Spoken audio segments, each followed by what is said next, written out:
Hello everyone, welcome to my channel. आज हम बात करने वाले हैं करंट अफेयर्स ऑफ 5 सितंबर।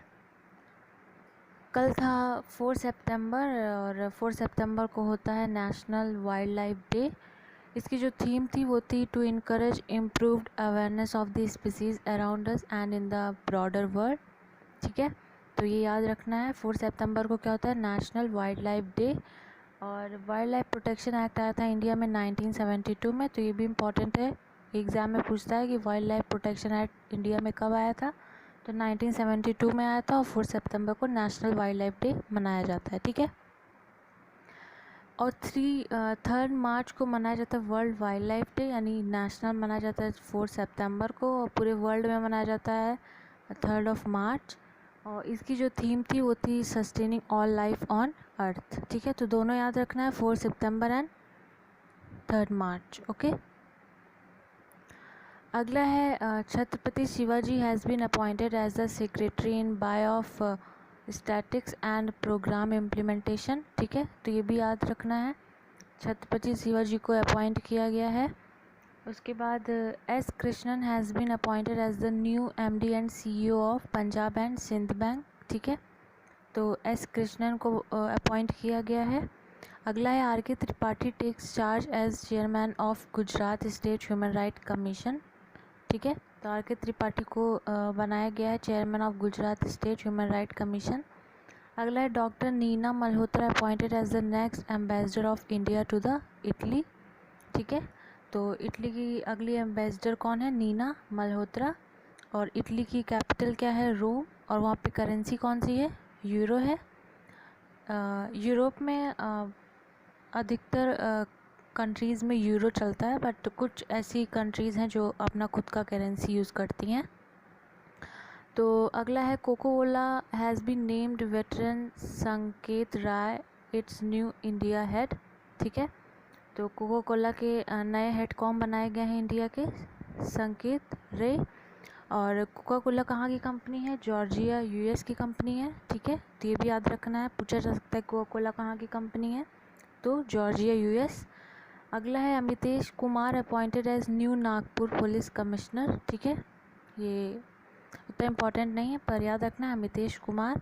अगला है Christine Malcolm named as UK athletes head coach. ठीक है, ये भी याद रखना है। अगला है Kavita Lakhani has been appointed as president of WICCI। ठीक है, तो कौन है? कविता लखानी। और WICCI का फुल फॉर्म क्या है? Women's Indian chamber of commerce and industry. ठीक है, ये ह्यूमन एम्पावरमेंट के लिए है। तो कौन है? कविता लखानी। अगला है Lisa Campbell will replace Levin Laporte as president of the CSA का फुल फॉर्म क्या है? Canadian space agency. ठीक है, and Lisa Campbell became the first women to head the Canadian space agency. जब भी कोई भी चीज़ फर्स्ट टाइम होती है तो हमेशा इम्पॉर्टेंट होती है, तो ये भी इम्पॉर्टेंट है। पहली वुमेन बन रही हैं कैनेडियन स्पेस एजेंसी की, कौन? Lisa Campbell. अगला है Mustafa Adib has been appointed as the new prime minister of Lebanon. जैसा कि हमें पता है 4 अगस्त को क्या हुआ था? लेबनान में ब्लास्ट हुआ था, तो उसके बाद वहाँ के जो प्राइम मिनिस्टर थे उनको क्या देना पड़ा था? रिज़ाइन देना पड़ा था, क्योंकि वहाँ पे इकोनॉमिक क्राइसिस आ गई थी। तो इसके पहले जो प्राइम मिनिस्टर थे उनका नाम क्या था? हसम दियाब। और अभी जो बने हैं वो है कौन? मुस्तफ़ा अदीब। ठीक है, तो मुस्तफ़ा अदीब याद रखना है। अगला है Pang Lhabsol festival has been celebrated in Sikkim. ठीक है, तो ये भी याद रखना है। अगला है Assam has become first to pass a bill to protect tangible heritage bill 2020। तो आसाम पहला स्टेट बन चुका है जिसने पास किया है बिल टेंजिबल हेरिटेज बिल 2020। तो ये है क्या? जैसे कि हमारे मॉन्यूमेंट्स होते हैं, हम उन्हें देखने जाते हैं तो हम उन्हें टच करते हैं, तो क्या होता है कि कुछ गंदा हो जाता है, या अब हज़ारों लोग लाखों लोग जाते हैं, अगर सभी टच करेंगे तो ऑब्वियसली गंदा होगा। तो उस चीज़ से मॉन्यूमेंट्स को बचाने के लिए ये बिल लाया गया है, तो आसाम ने उसे पास कर दिया है।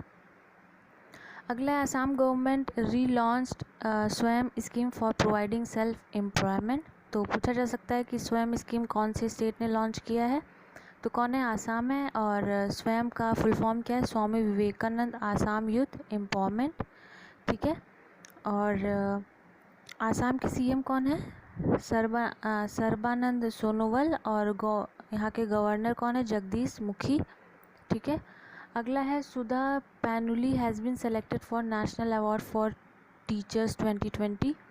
तो ये हैं कौन? ये एक वाइस प्रिंसिपल हैं जो कि इन्होंने स्कूल खोला है ट्राइबल बच्चों को पढ़ाने के लिए, यूके देहरादून में यानी उत्तराखंड में खोला है इन्होंने। तो इनको क्या मिल रहा है? प्राइज़ मिल रहा है। जैसा कि आज क्या है? टीचर्स डे है, तो इनको क्या मिल रहा है? नेशनल अवार्ड मिल रहा है, जो कि कौन देगा? प्रेसिडेंट देंगे। और उत्तराखंड के चीफ मिनिस्टर कौन है? त्रिवेंद्र सिंह रावत। और गवर्नर कौन है? बेबी रानी मौर्य, ठीक है। अगला है IIC Bangalore and IIT Ropar has secured rank in top 400 world university ranking 2021 by UK Times higher education, ठीक है। तो IIC Bangalore and IIT Ropar को 400 में रखा गया है पूरे वर्ल्ड में। और आईआईसी बैंगलोर का इस्टेब्लिशमेंट हुआ था 1909 में, ठीक है। उस टाइम जो राजा थे वो कौन थे? कृष्ण राजा वधियर थे, जो कि इस्टेब्लिश भी उन्होंने करवाया था 1909 में। और 1958 में आके इसको यूनिवर्सिटी का स्टेटस मिला था, ठीक है। और आईआईटी रोपर जो इस्टेब्लिश हुआ था 2008 में, ठीक है। और बैंगलोर को आईटी हब भी कहा जाता है, यानी आईटी कैपिटल ऑफ इंडिया भी कहा जाता है बैंगलोर को, and silicon valley of India भी कहा जाता है, ठीक है। अगला है India's first football training app Ingogo launched, ठीक है, लॉन्च्ड बाय बायचुंग भूतिया फुटबॉल स्कूल, ठीक है। तो पहला जो है फुटबॉल ट्रेनिंग ऐप लॉन्च किया गया है इंजोगो, इम्पॉर्टेंट है। अगला है अदानी ग्रुप एक्वायर 74% स्टैक इन मुंबई इंटरनेशनल एयरपोर्ट लिमिटेड, ठीक है। तो अदानी ग्रुप कब बना था? 1988 में बना था। इसके जो फाउंडर थे वो कौन थे? गौतम अदानी थे, जो अभी भी चेयरपर्सन है। और अदानी ग्रुप का हेडक्वार्टर कहाँ पे है? अहमदाबाद में है। तो उसने 74% स्टैक ले लिया मुंबई इंटरनेशनल एयरपोर्ट का। अगला है Maharashtra government has signed a MOU with SIDBI to develop an ecosystem for MSME। तो सिडबी का फुल फॉर्म क्या है? Small industry development bank of India. ये इस्टेब्लिश हुआ था 1990 में और इसका हेडक्वार्टर है लखनऊ में। ये इम्पॉर्टेंट है, एक बार एग्ज़ाम में पूछा गया था कि सिडबी कब इस्टेब्लिश हुआ था। आई थिंक पिछली बार ही पूछा गया था SSCGL में। और इसका हेडक्वार्टर लखनऊ में है और इसके जो चेयरपर्सन है वो M मुस्तफ़ा हैं, ये भी इम्पॉर्टेंट है। और MSME का फुल फॉर्म क्या है? Micro small and medium enterprises. तो महाराष्ट्र गवर्नमेंट ने साइन किया MOU SIDBI to develop an ecosystem for MSME। ये उन वर्कर्स के लिए ताकि उनको कम लोन मिले और वो ज़्यादा अच्छे से डेवलपमेंट कर पाएँ, इसलिए साइन किया गया है। और अगला है Russia agree to attend aero exhibition that is to be held in February 2021, ठीक है। तो पूछा जा सकता है कि एरो एग्जीबिशन कब होने वाला है? तो February 2021 में होने वाला है। India Russia sign agreement on manufacturing AK-203 rifles, ठीक है। तो इंडिया और रशिया ने साइन किया गया। पूछा जाएगा कि इंडिया ने किसके साथ AK-203 राइफल्स का एग्रीमेंट किया है? तो वो रशिया है, ठीक है। अगला China has the biggest naval force in the world report. किसी रिपोर्ट के अकॉर्डिंग ये कहा गया है कि China has the biggest naval force in the world. Naval मतलब क्या होता है? जो समुद्री फोर्स होती हैं, नेवी जिसको कहा जाता है, ठीक है। तो अगला है Karnataka cabinet approved a new information technology policy 2020, ठीक है।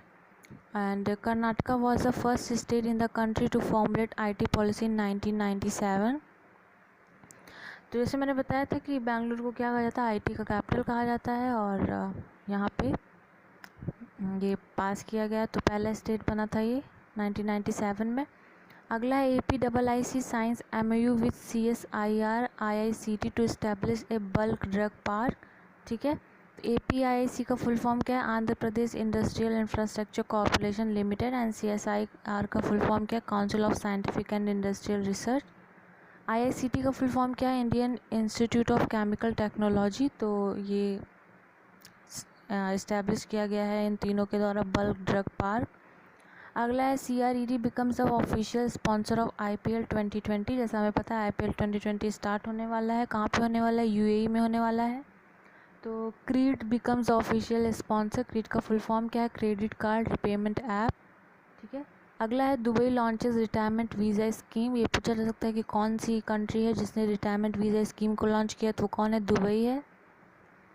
अगला है the retirement visa would be renewable every 5 years. ठीक है, तो Punjab government launches I Rakhwali app to make citizen greenery saviours. ठीक है, पूछा जाएगा कि रखवाली ऐप कौन से स्टेट ने लॉन्च किया है, तो पंजाब गवर्नमेंट ने लॉन्च किया है। ठीक है, अगला है हेल्थ असिस्टेंट रोबोट रक्षक डेवलप्ड बाय इंडियन रेलवे। ठीक है, तो ऐसे क्वेश्चन आएगा कि इंडियन रेलवे ने कौन सा हेल्थ असिस्टेंट डेवलप किया है, तो उसका नाम क्या है, रोबोट रक्षक। अगला है IT Mumbai student develop an Indian alternative to cam scanner. जैसे हमें पता है कि चाइना के ऐप जो है बैन हो रहे हैं, तो कैम स्कैनर भी बैन हो चुका है, जो कि चाइनीज़ ऐप था, और इसका अल्टरनेटिव आईटी मुंबई के स्टूडेंट लाया है, जिसका नाम क्या है, एयर स्कैनर है। ठीक है, इसका यूज़ क्या होता है, इसका हम पीडीएफ बनाते हैं और अपने डॉक्यूमेंट्स को स्कैन करते हैं। ठीक है, अगला है former England cricketer allrounder David Capel passes away. ठीक है, तो अगला है Abu Dhabi to host global aerospace summit on September 28-29। ठीक है, तो बस इतना ही था आज का। And if you like my video hit the like button and don't forget to subscribe my channel.